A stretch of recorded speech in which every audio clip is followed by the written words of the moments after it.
বলো বলো বলো কিছু। আমার জীবনে আমি জীবনের প্রথম বক্তব্য আসছে তুমি বড় তো ভাই আমরা খুবই খুশি। So guys, we are over!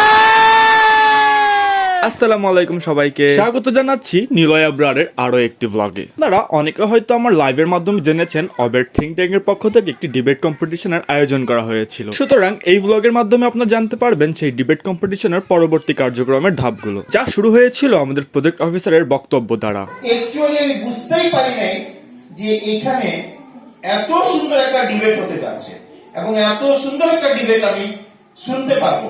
Actually এটা আমার মনে হয়। থ্যাংক ইউ সবাইকে, ধন্যবাদ আমার তরফ থেকে।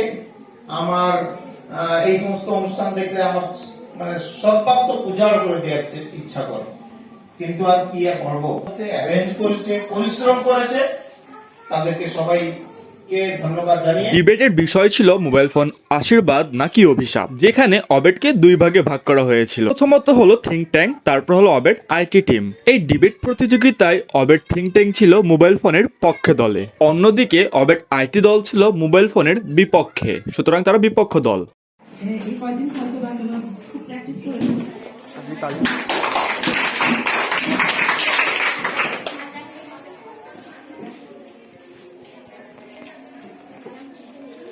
ধন্যবাদ স্বপনকে।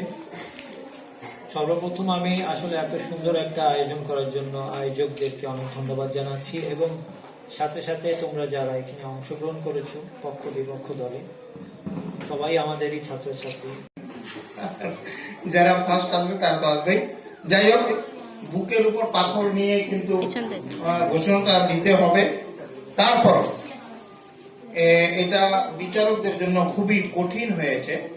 নাম্বারিং এর যে ইয়েটা খুবই কঠিন হয়েছে, কাকে কি দেবে নাম্বার, কাকে বেশি কাকে কম। মানে তোমরা এত ক্লোজ কন্টাস্টে গেছো এবং এত সুন্দরতা, তোমাদের কথা উপস্থাপনা, তোমাদের যুক্তি খাড়া করার, যুক্তির পরে যুক্তির খাড়া করার, এগুলো করা হয়েছে।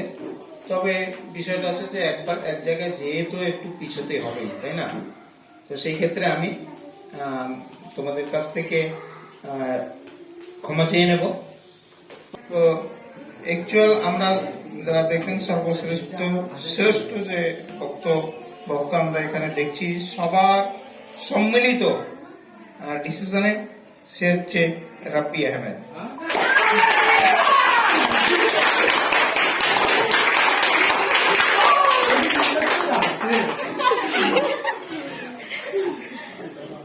Thank you রাব্বিকে।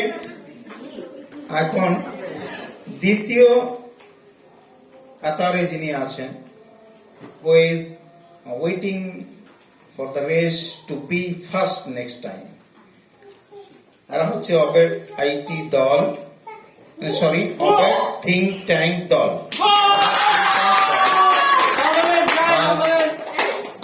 তাদের নাম্বার হচ্ছে 235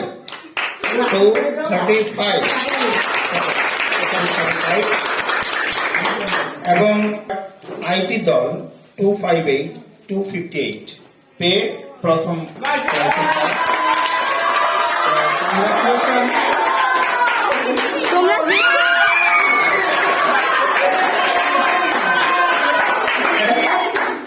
এত সময় বুঝতে পারি না। জীবনের প্রথম বক্তব্য নিয়ে ফার্স্ট এসেছে বড় একটা অভিজ্ঞতা। বলো কিছু, বলো বলো বলো কিছু। আমার জীবনে আমি জীবনের প্রথম বক্তব্য আসছে তুমি বড় তো ভাই আমরা খুবই খুশি। আমি হচ্ছে sports and cultural secretary of অবেট থিঙ্ক ট্যাঙ্ক রূপসাকুলনা, এন্ড সেকেন্ড অফ অল আমি হচ্ছে আজকে ডিবেট কম্পিটিশনের পক্ষ টিমের দলনেতা। সো স্যার, আমি আপনাদের বলে রাখি যে এটা থিঙ্ক ট্যাঙ্কের যেহেতু প্রথম ডিবেট কম্পিটিশন ছিল, আমরা কিছুই জানতাম না ডিবেটের, মানে ডিবেটটাই শুধু শুনতাম ডিবেট, বাট এর নিয়ম কিছু জানতাম না। তো থ্যাঙ্কস টু মর্মম, such a talented girl you are, বলতে হবে এটা যে অনেক অনেক মানে আইটি স্টুডেন্ট। রাবি ভাইয়া খুবই ভালো কথা বলছে, কিন্তু তারা যদি শিখতে না পারতো আমি কখনো শিখাতে পারতাম না। তারা যদি আগ্রহী না হতো আমি কখনো শিখাতে পারতাম না। তাদের ভূমিকা আমার থেকে বেশি। আর বলতে চাচ্ছি, আমার দলে কেউই ডিবেট পারে না, আমিও অত বেশি ভালো পারি না। যেটুকু পেরেছি, যেভাবে পেরেছি চেষ্টা করেছি করার, এই বলে আমি আমার বক্তব্য শেষ করতে বিপক্ষ দল, তোমরা অনেক ভালো করছো, অনেক ভালো। আমি মাঝে মাঝে একটু like, oh my God, এত ভালো বলতেছো। সুতরাং হাজার যুক্তি বাকবিতণ্ডের পরে প্রমাণিত হলো যে মোবাইল ফোন একটি অভিশাপ এবং তার দ্বারা বিজয়ী হলো আমাদের বিপক্ষ দল। চলুন তাহলে, ধন্যবাদ।